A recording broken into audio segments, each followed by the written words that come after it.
In this video, we'll see how to find all the used IP addresses on a network using Ubuntu.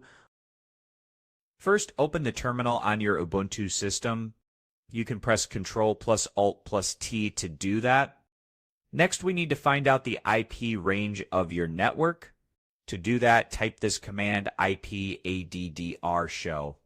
Look for the line that starts with inet and shows something like 192.168.1. This is your IP address and the subnet. The /24 means your network range is from 192.168.1.1 to 192.168.1254.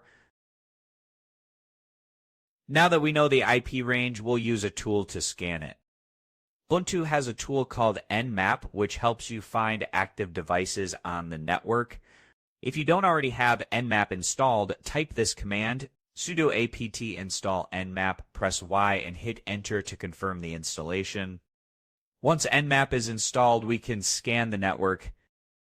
Type this sudo nmap-sn192.168.100.34/24.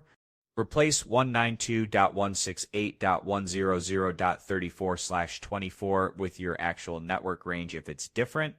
This command tells Nmap to ping all addresses in the range and list the ones that respond. These are the devices that are currently active on the network. After a few seconds, you'll see a list of IP addresses along with their device names or MAC addresses. These are the IPs currently being used on your network. That's it. You now know how to scan your local network and see all the used IP addresses on Ubuntu. Thanks for watching.